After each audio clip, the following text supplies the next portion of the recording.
자, 오늘은 지난 시간 수왕조에 이어서 당나라에 대해서 공부를 해볼 건데요.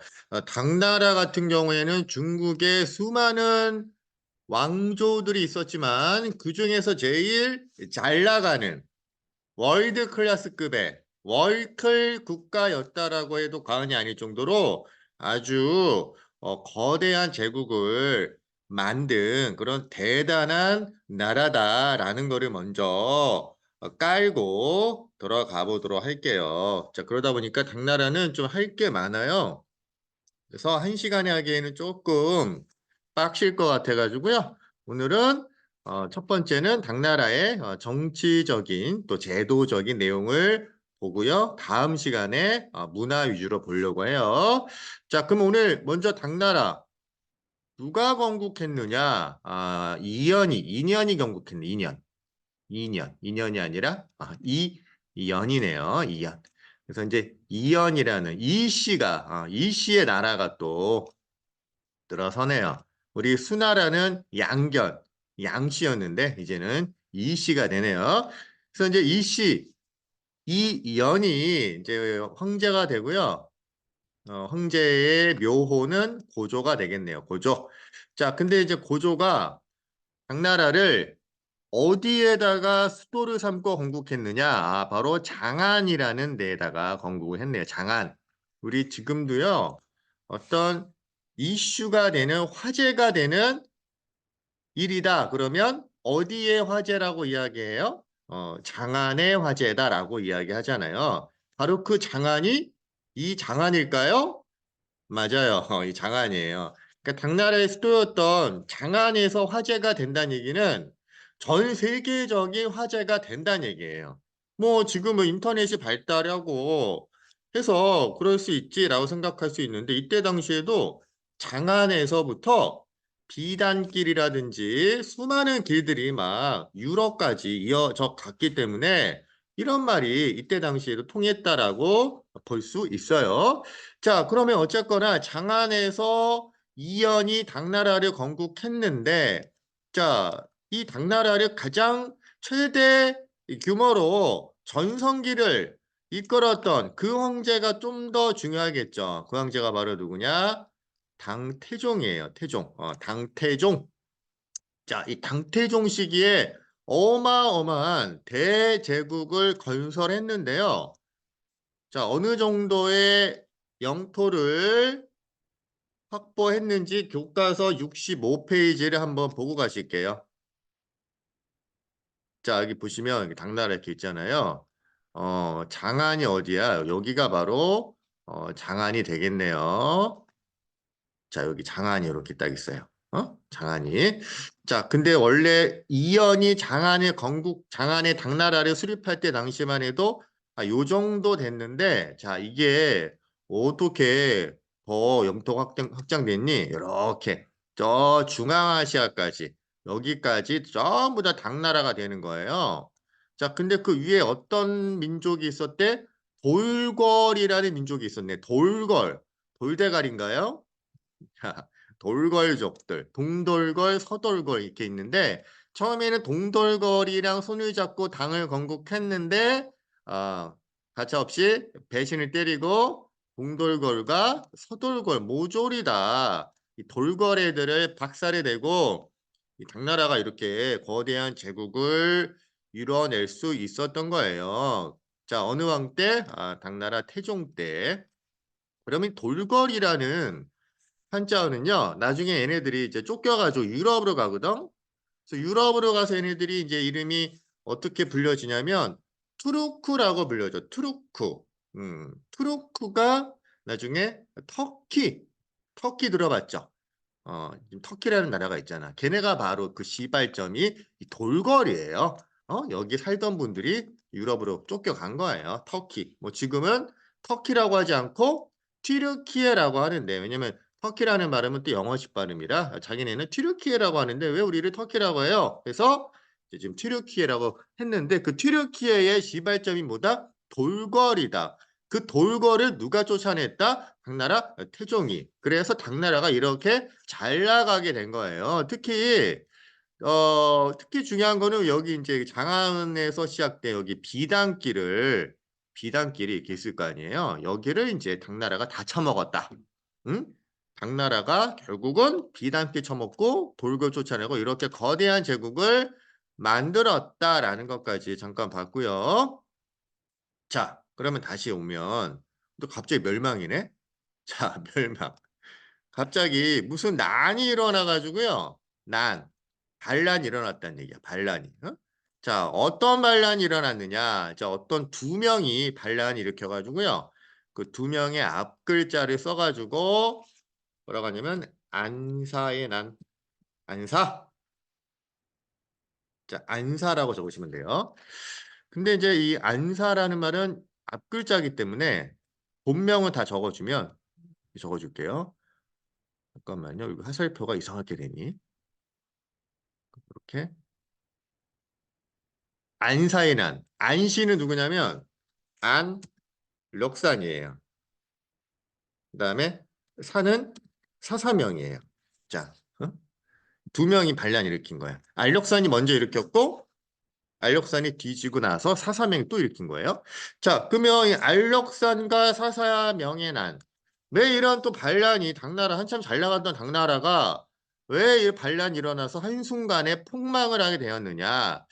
자, 요 안사의 난을 이야기할 때 또 한 가지 할 이야기가 있어요. 여러분들 그런 이야기 좀 들어봤을 텐데 이때 왕이 누구냐면 현종이라는 왕이야. 현종. 어? 근데 이제 현종이 자기 부인이 죽자 새로운 여인에 완전히 빠져들어요. 너무 춤추는 게 너무 그냥 뿅 가는 거예요. 너무너무 예쁜 여인을 만나죠. 자, 그 여인의 이름은 양옥환이라는 이름이고요. 요 사람이 나중에 뭐가 되냐면 이제 양귀비가 돼요. 그러니까 후궁이 되었다는 얘기야. 양귀비 들어봤죠? 마약 또 이제 양귀비라는 이름을 붙여줬잖아요. 한번 빠져들면 헤어나지 못한다. 어? 근데 이제 양귀비가 사실은 처음 만나 봤을 때 너무 빠졌는데요. 알고 봤더니 양귀비가 누군가 했더니 자기의 며느리였다라는 거예요. 며느리. 며느리도 못 알아봤다는 얘기야. 왜냐하면 그럴 수 있는 게 현종은 아들이 무려 몇 명이었냐면 아들이 몇 명쯤 됐을까요? 아들이 30명이었대요. 딸은 29명. 합치면 59명이에요. 그러니까 아들도 누군지 모르는데 아들의 며느리를 어떻게 알겠니? 근데 알고 봤더니 현종이 야, 너 누구 며느리니? 그랬더니 현종의 18번째, 하필 또 18번째네요. 18번째 아들의 부인이었던 거예요. 그래서 어, 어떻게 했어? 야, 씨, 헤어져! 그래서 강제로 헤어지게 하고 아들은 새로운 부인을 또 맞아들이게 해서 결국 양귀비를 자신의 후궁으로 맞이했던 거예요. 아주 선 넘는 일들이 수양제부터 비일비재하네요. 그래서 이제 왕들이 물론 아들이 많긴 한데 이 현종이 역대 왕들 중에 자식이 59명으로 공식적으로 두 번째 많은 황제래요. 가장 많은 황제는 송나라 때 황제인데 80명이래요. 자식이. 자, 어쨌거나 중요한 건 아니고요. 이때 양귀비의 나이는 22살, 현종의 나이는 56살, 56세. 거의 뭐 30살이 넘는 나이 차이임에도 불구하고 현종은 양귀비를 이제 후궁으로 맞아들여요. 근데 문제는 양귀비가 결국 혼자만 온 게 아니라 양귀비의 육촌 오빠 양국충이라고 있어. 양국충. 응? 아주 국가의 충신이 아니라 벌레 같은 이런 존재예요. 그래서 양국충이 왕과 양귀비는 그냥 서로 그냥 사치하고 향락에 빠져 있기 때문에 양국충이 정치를 대신하는 권력의 어떤 어, 핵심으로서 나라를 망가뜨리는 이러한 썩어 빠진 정치를 했던 거예요. 자, 근데 이때 양귀비가 누구하고 또 사랑에 빠지냐면 바로 이제 얘기했던 알록산이에요. 자, 알록산이라는 사람 누구냐면 절도사예요. 자, 절도사는 지방을 지키는 국경을 지키는 장군이에요. 장군. 음? 국경은 이제 이민족들이 많이 쳐들어오기 때문에 그 장군들한테 국경을 지키는 그런 막중한 역할을 하기 때문에 야, 네가 거기는 세금 네가 걷고 네가 대신 왕노릇해 뭐 이 정도의 권한을 부여한 거예요. 그게 절도사예요. 근데 이제 알록사는 오리지널 중국 사람이 아니라 약간 페르시아인들의 피가 섞였대요. 약간 이국적이에요. 여러분 우리나라도 좀 이국적인 외모, 코도 굉장히 높고 키도 크고 막 이러한 외모 좀 매력적이잖아요. 그래서 이 양귀비가 알록산을 보자마자 뿅 간 거예요. 그래서 알록산이 당시 키가 한 190 정도 되고 몸무게가 한 120kg 정도 되고 막 코 부리부리 눈 부리부리. 그래서 이제 양귀비가 알록산을 조금 자기 옆에 두고 싶은데 뭐 현종이 있잖아요. 그래서 양귀비가 알록산을 자신의 뭘로 삼았을까요? 자, 뭘로 삼으면 자신의 옆에 둘 수 있다고 봤기 때문에 뭘로 삼어? 자, 뭘까요?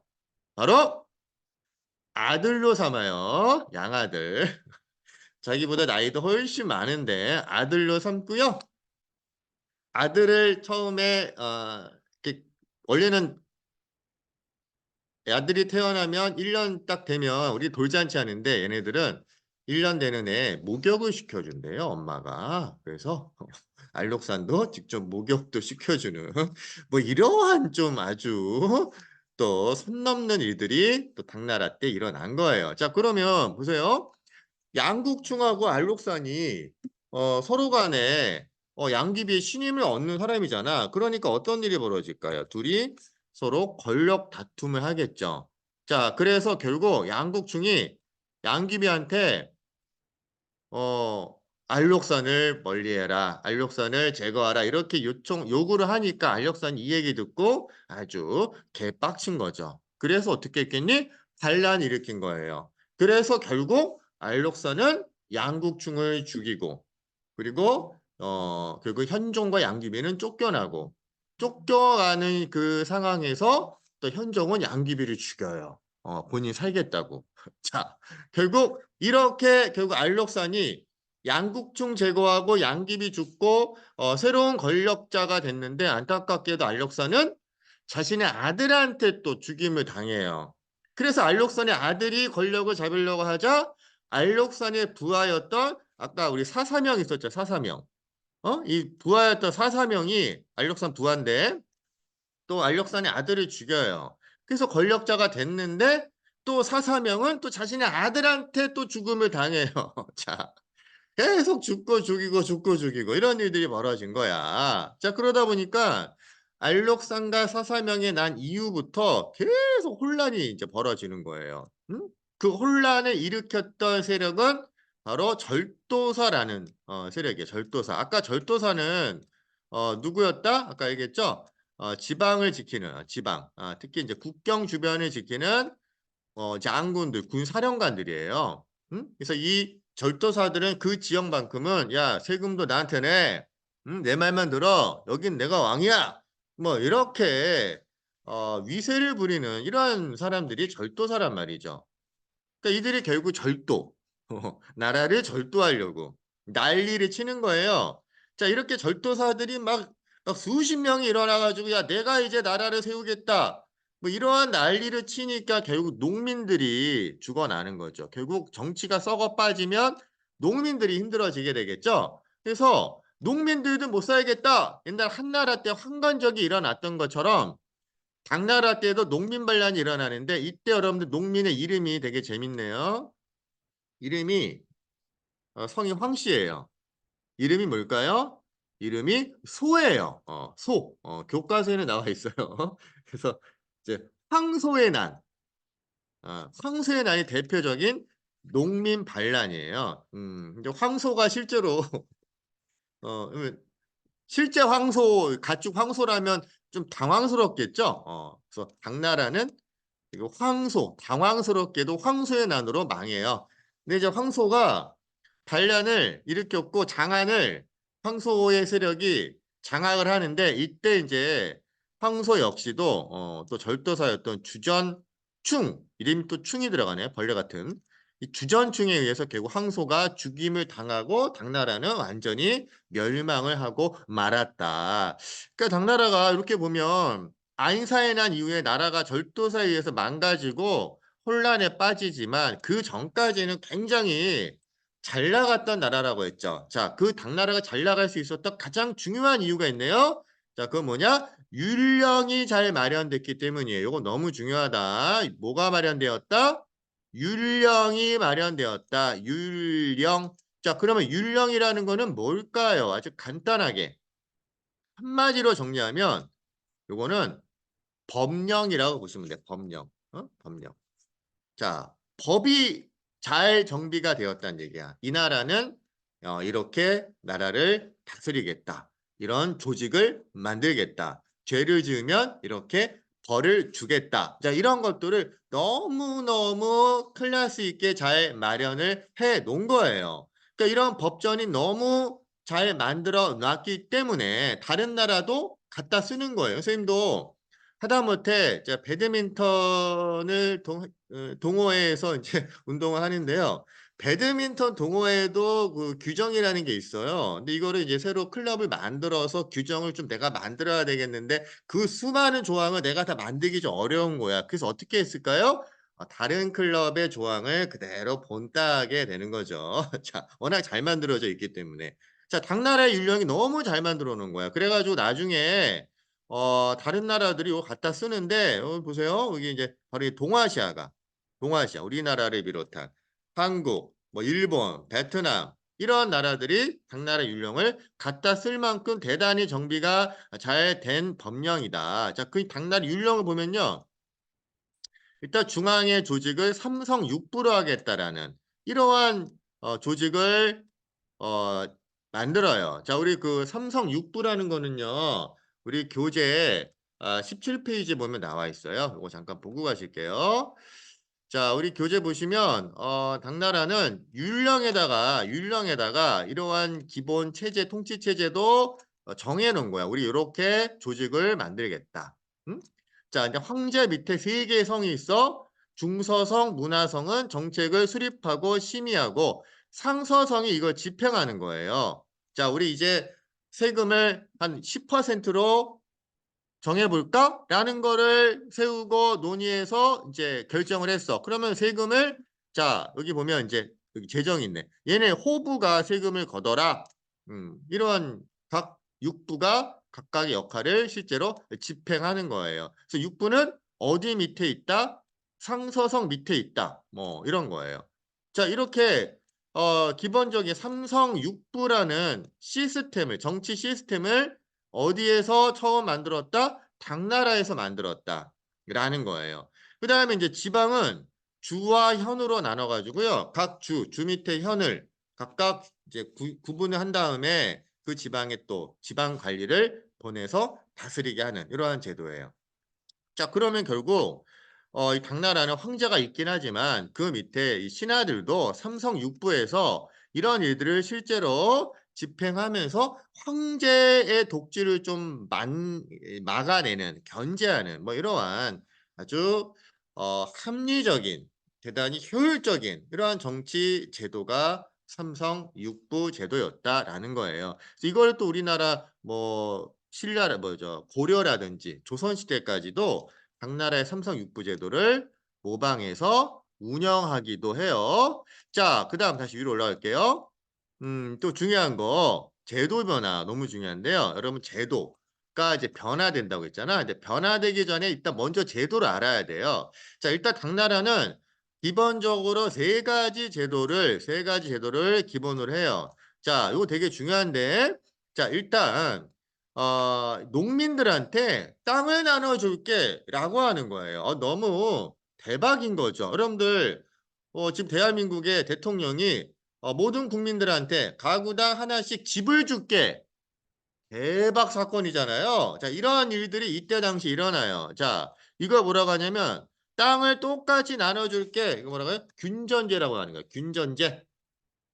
자, 균전제. 자, 균전제는 뭐라고? 토지를 균등하게 농민에게 지급하는 거예요. 음. 야, 미친 거야. 난리 난 거예요. 어? 황제 만세 나오겠죠. 자, 근데 세상에 공짜는 없어요.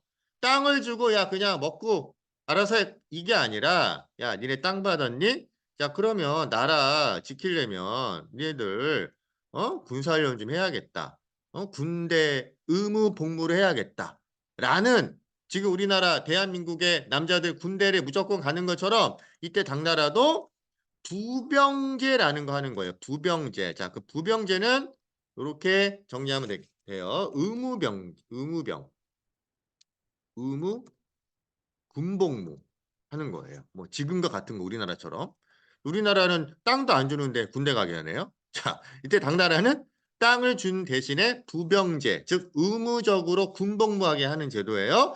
자, 그리고 군복무하려고 끝내는 것이 아니라 또 야 니네 조용조 조용조 요 세 가지 세금을 내라는 거예요. 자, 세금 세 가지 종류가 있다는 얘기야. 먼저 조는 야 곡식 내. 자, 농민들이 땅을 받고 농사 지으면 세금 내라는 얘기죠. 한 10% 정도 세금 낼 수 있는 거예요.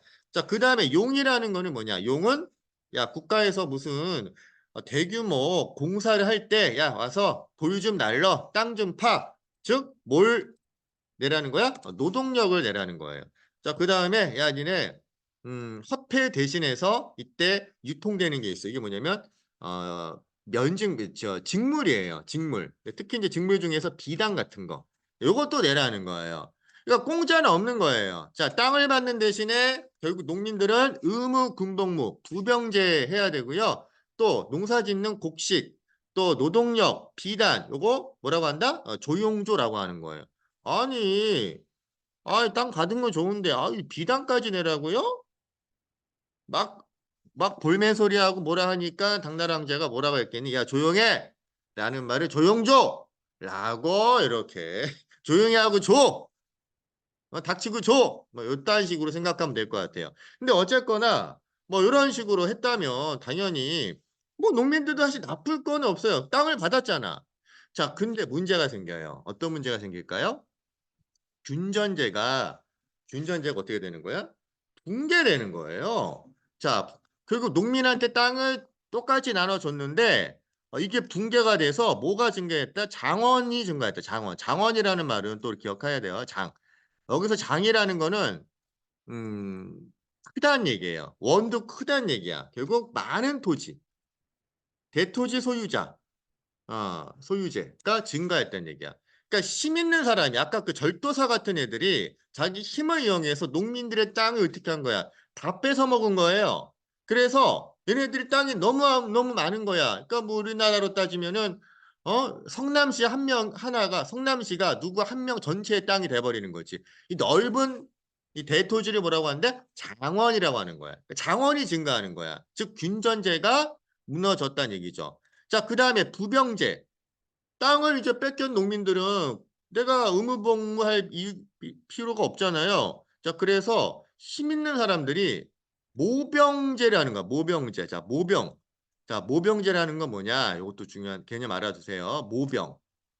우리나라도 모병제 하면 좋겠네요. 군사를 모집하는 거예요. 군사 의무복무하는 군인들이 없으니까 힘 있는 사람들, 대토지 갖고 있는 이 절도사 같은 애네들이 군대를 모집하는 거예요. 물론 이제 돈을 주겠죠. 그래서 어쨌든 부병제가 이제 모병제로 이렇게 바뀌고, 그다음에 조용조. 땅을 받은 농민들이 곡식을 내고 뭐 비단 노동력 내는데 이제 땅이 없잖아. 자, 그러니까 이제 안 되겠다. 조금 합리적으로 어 세금을 걷어야겠다 해가지고요. 양세법이라는 거래요. 양세법. 양세법은 양세바리, 양세법. 자, 이게 뭐냐면 일단 이 뜻은 두 번 세금을 받는다는 뜻인데 자, 이것보다 중요한 게 있어. 이거는 재산에 따라 어? 따라 다르게 세금을 부과한다. 뭐 이러한 제도예요. 왜냐하면은 균전제할 때에는 재산이 똑같잖아. 땅이 똑같아. 근데 이제는 균전이 무너지고 장원이 생겨났죠. 장원. 그러니까 땅이 많은 사람들은 더 많은 세금을 내란 얘기예요. 땅이 없거나 적다? 세금을 조금만 받겠다라는 거예요. 이게 바로 양세법이야. 그러니까 국가에서도 대토지 장원이 갖고 있는 사람들이 토지를 인정해주고 대신 세금을 좀 더 내라. 대기업이 내는 세금과 중소기업이 내는 세금을 좀 다르게 하겠다라는 게 이게 뭐다? 양세법이에요. 또 요거는 교과서 66페이지에 설명이 좀 간단히 나와 있으니까 요거 잠깐 보고 가실게요. 자, 교과서 66페이지.